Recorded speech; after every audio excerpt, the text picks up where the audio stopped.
Yeah, I've got meetings on Friday, so I'm actually going to take my Friday meeting and do it today when I normally do financial Fridays or whatever we call that.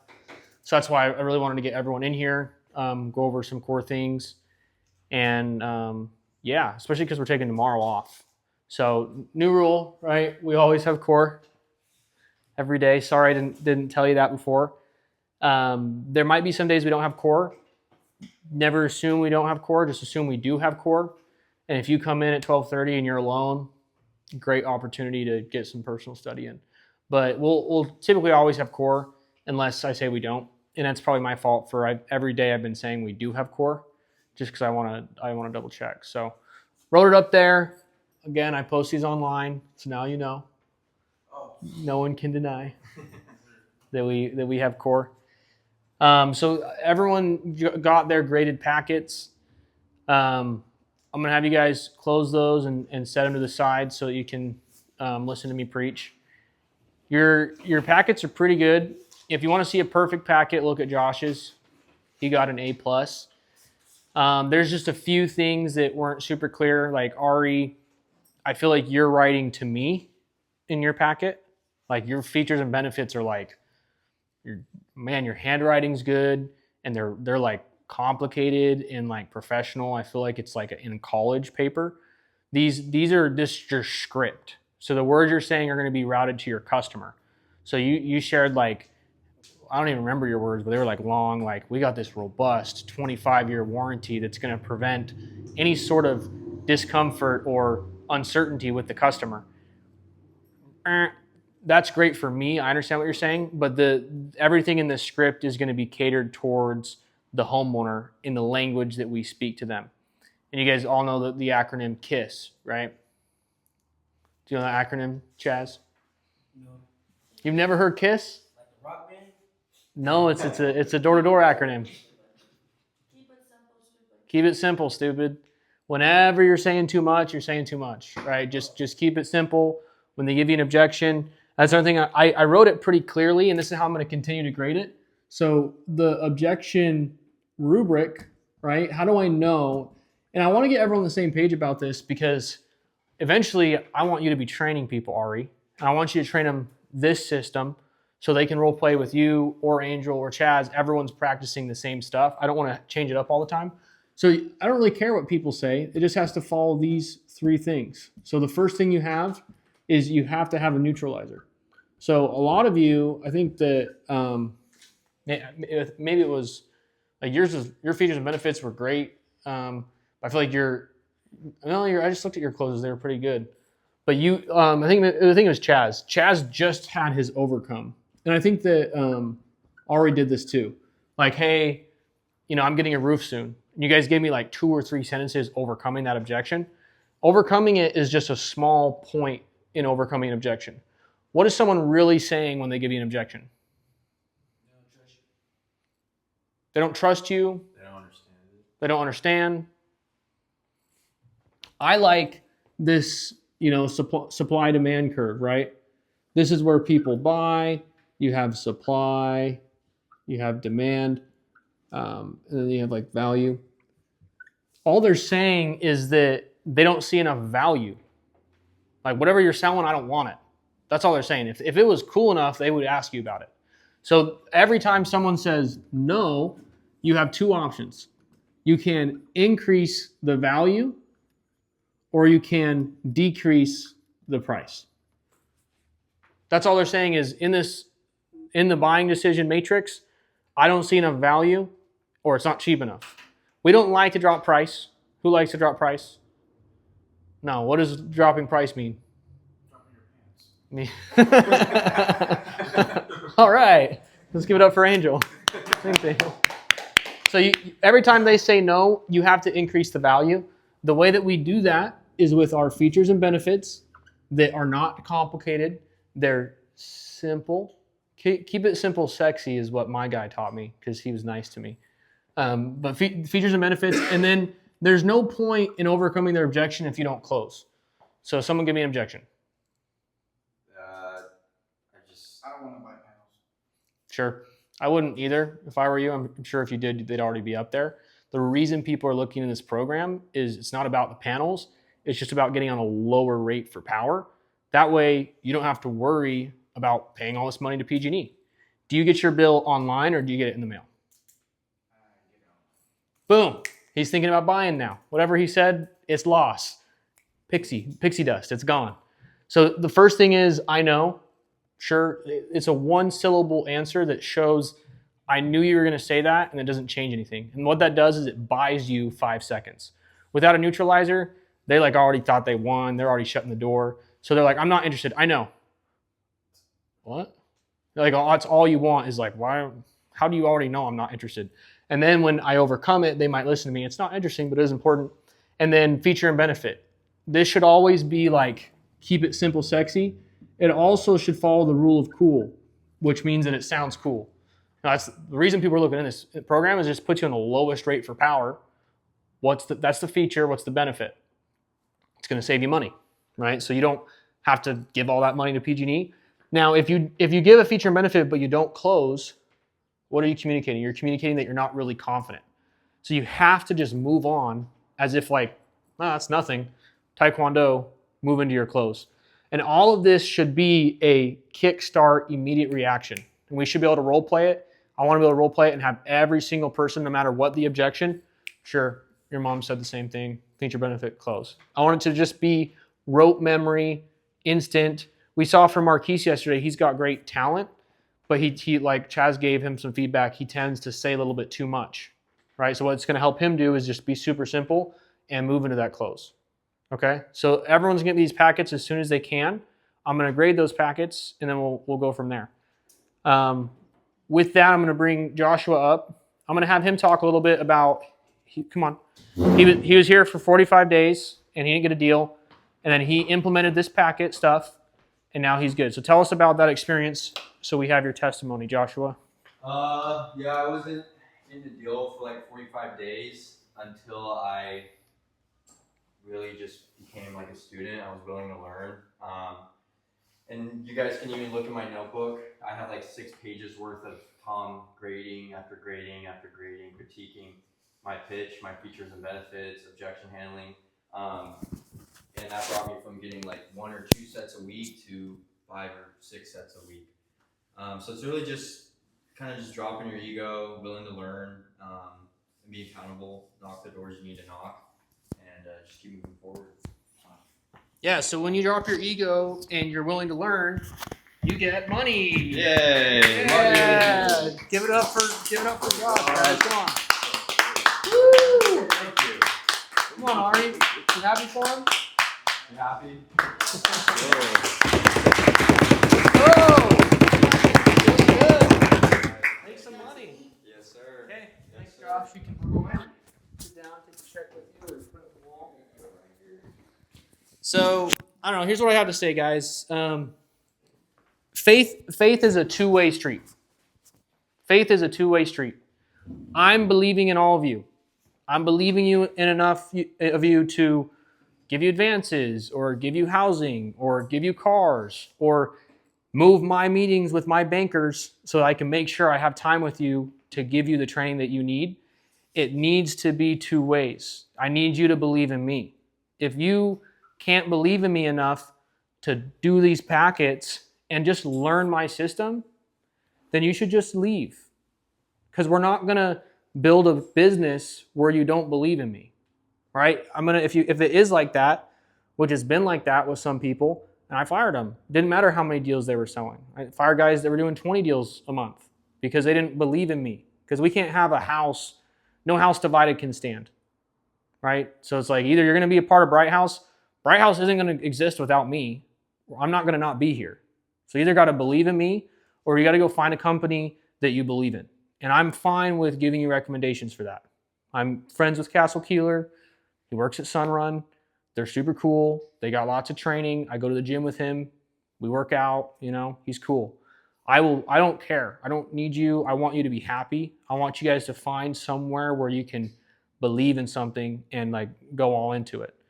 But if you decide that you want to put your faith in Bright House and you want to try things, it's not enough just to be 1 foot in. It's not going to work for me. And a lot of the reason that I feel bad about this is I should have made you guys all do this 2 months ago. So I'm taking some personal responsibility. Why did I allow people to come work for me and not be mentored by me? That wasn't fair to you guys. That wasn't fair to me. So this is my effort to change that. I'm taking these packets really seriously. The moment people come in, they're going to get mentored by me. They're going to learn my system. They're going to learn my process. They're going to learn what I say to make money. God doesn't make mistakes, right? Some of you think that you should have more money, or you think that like you're a $600,000 player and you just haven't been because that was taken from you. That's not the case. The case is that there's something that God wants you to learn. That's it. And the result, the world isn't coming at you, it's coming from you. The world isn't coming at you, it's coming from you. Everything that you're seeing is a result of your inner state. It's where you're at. It's not where I'm at, it's where you're at. The whole world is yours. You're manifesting it. Your brain is creating it and hallucinating it based on your identity and what you see yourself as. So I want to share with you guys some lies that I think are holding us back right now. The first lie is pleasure versus happiness. What do you think that means, Ari? Temporary dopamine versus actual real dopamine. Yeah. Really, it's that simple. And people think it's an identity problem or a thought problem, but really it's a physiological problem. It's a brain problem. Like there's an issue with all of us with like TikTok and comparison and cheap thrills and weed. It's like we don't realize that our brain is being hijacked and we have a physiological issue. That physiological issue is, and we're programmed by the Matrix, by the way, they want us to think that pleasure is happiness, right? There's a Tosh 2.0, or he has a skit where he's joking about, they say money doesn't buy happiness. Have you been to America? Have you been on a wave runner? You know, it's hard to be sad when you're on a wave runner, right? That's kind of his joke. But we've been programmed like that, haven't we? That if we have money, we're going to be happy. But what you said is exactly right. We're actually just, pleasure is going to be in our five senses. We're being programmed to think that we have what we're looking for. So that's why we aren't doing the things we're supposed to do. We're not pursuing it because our brains are being hijacked and we're being like stimulated and people are harvesting our energy. Sound crazy? Sound true? Yeah, very. Right? So how are they harvesting our energy? You're like watching videos that trigger dopamine. So you think that you did something today. So you think that you won. So you think that, then you're like eating potato chips that makes your body feel good. You think that you think you did something. Happiness is something they can't take from you, right? What's the reason that pleasure is a prison is if I take your comfort from you, you literally are in hell now. You only knew pleasure through your bodily senses. Happiness, I could blindfold you and put you in a dark room. That's something that comes from inside of you, right? So we have to do things in pursuit of true happiness, which means we have to get on top of this dopamine stuff and make decisions, and we have to hijack our own minds and make sure that the things that are giving us pleasure or joy are in line with our long-term happiness. Not things that are just always, we can't just always make decisions right now for what feels good and pay the consequences tomorrow. Because eventually you're going to get to rock bottom if you do that. Okay, any questions about pleasure versus happiness? Sounds like pleasure is more external, happiness is more internal, is what you're kind of saying. Like Yeah. you said, the senses, the TikTok, the feeling, as opposed to happiness is inside. It's what you take with you, it's what you carry when you have nothing else. Yeah. And what you guys don't realize is what he's describing is this is the way that we interact with the world. If you aren't the right person, it doesn't matter how you're acting. And that kind of leads us to the second lie. And I get this from a guy I like on YouTube, but I don't know his name. I'll share it with you sometime. But the second lie is what we're going to call cause blindness. So we tend to mistake the cause as the symptom. So a good example of this is that people that are wealthy, what they do is they bring value to the world. Far more value than they take, they bring into the world. And the consequence of that you might see is they have a nice body, they drive a nice car, They have a nice house. They have a hot wife. So what we do is we have cause blindness, and we go in pursuit of the car and the house, right? Or another example of this is with sickness, right? Like I'm feeling lightheaded today. I feel so I'm going to take an ibuprofen, right? Or I have some digestive issues, so I'm going to take an antacid, right? So you have cause blindness. The cause was you eat like shit, and you're just solving the solution, the symptom, which is nausea or whatever you're having. You have to actually pursue the cause. So what we do here is we first have to have our identity in line. So you guys there's a pyramid, right? The bottom is how we physically interact with the world. And then up from that, it gets more ethereal. So this is like your physical, the things that you're going to do today. You're going to do those things because of your mental, where your mental's at. You're going to have your mental because of where your aura's at, where your energy's at. And you're going to have your energy because of where your identity is. So sometimes we're just trying to do the physical changes or the mental changes or the aura changes. Really, any of that is going to be a consequence of your identity. So what I would invite you guys to do is really pursue your identity, like who you want to be first. Who are you? Who are you? I am, for me, it's like I'm a child of God. I'm a father. I'm a man who keeps my promises, and I am financially successful. So because of my identity, I've aligned with God. I'm going to do what God wants me to do. Then that's going to affect my energy. That's going to affect my mental, and that's going to impact what I do. So if I have to go knock doors today, I'm going to do that just because that's what guys like me do. They're not afraid of hard work, and we do what needs to be done today. We're not going to pursue pleasure. We're going to pursue pain for breakfast and trauma for lunch if it meets our identity of being a soldier for God, because that's how I see myself. Sometimes we just try to copy the day-to-day habits, but we need to kind of dig into our identity. So just so that I don't want to make this nonsense to you guys. I want to give you guys some actionable steps. What I want you to do is think about who you want to be, because you get to be whoever you want to be. That's the beautiful part of life. Think about who you want to be, and then think about why. And try to reframe your life. Don't, not sit around in bed all day because you see that other people that are successful don't do that. Start at the top and find out who you are and why you see yourself that way. And then if you can kind of tune into that version of yourself that you want to be, what does that person do today? Does that make sense? I'll put it in the group chat. Try to remind you guys to do that meditation. It'd be a great journal session. I think that we're still in kind of the unwinding of 2025. We're still getting into 2026. The days are starting to get a little bit warmer. You guys feeling that? Yeah. The homeowners are turning on the AC. What does that do to the bill? The bills are going up. I sense a hot summer coming. I sense $1,000 bills. I sense people begging for mercy from solar. So it's going to be big. We're not even 20 days away from daylight savings. So pretty soon the days are going to start going till like 8:30. Like we're going to have double the prime time. So it's cool. I'm proud of Josh for getting all of this done, and he's out there and he's getting, 3 closes a month. He's making 10 grand a month as a setter. But I think he's going to do double once we have twice the prime time and things get a little bit warmer. So focus on the fundamentals, focus on the work that you're doing, have faith and believe in the training that I have, or don't. But if you don't want to believe that I know how to do this, then go work somewhere else. It's not going to be cohesive. It's not going to work.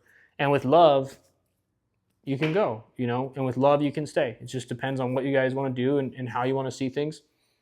The other thing I want to talk about really briefly, just because we're here, is I wrote down 11 different closes for you.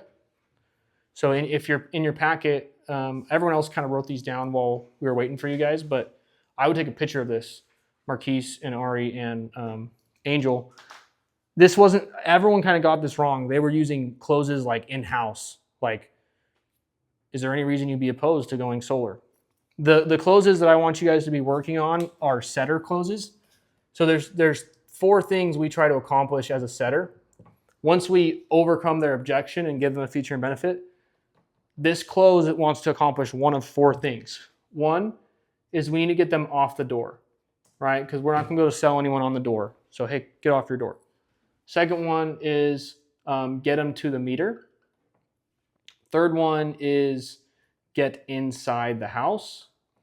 And if none of those work, then we're going for an appointment. So all of these closes, I'm not trying to get someone to buy solar right now. I'm just saying it to let me get inside the house. And then closing someone on solar is a totally different animal that we'll talk about. Right now we're just talking about how to get in the house. So bill, option close, decision maker close, meter close, battery. Do you have a countertop I can borrow? Do you have the T705 or the T900 thermostat? Do you want your panels in the front or the back of the home? Do you guys have a sub panel in the garage? Come show me. Great. Yeah, it sounds like everything's going to work out. What was your last name? Just start signing them up for an appointment. I even threw in a credit card or debit card one. $10 if anyone can record themselves doing that one.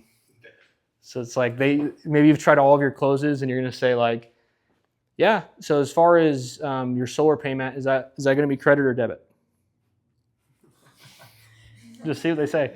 We need to ask more people to do stuff. We need to ask them to buy. We need to ask them to let us inside. We don't want to schedule it out tomorrow. It's like we're here at your door. Every day we should get 5 people that we say, do you have a countertop I can borrow? Just try to get in the house. Once you're in the house, they're your friend. If you go out and meet 5 friends every day, you're going to sell someone solar every week. So that's pretty much all I have for you guys. It's 1:30, kind of like all over the place. I'm just going to go ahead and end the meeting because we got good packets in. We're a little bit late. That'll give me some time to kind of hang out if you guys have any questions. And yeah. Keep it short. Chaz, you going to cheer us off, bro?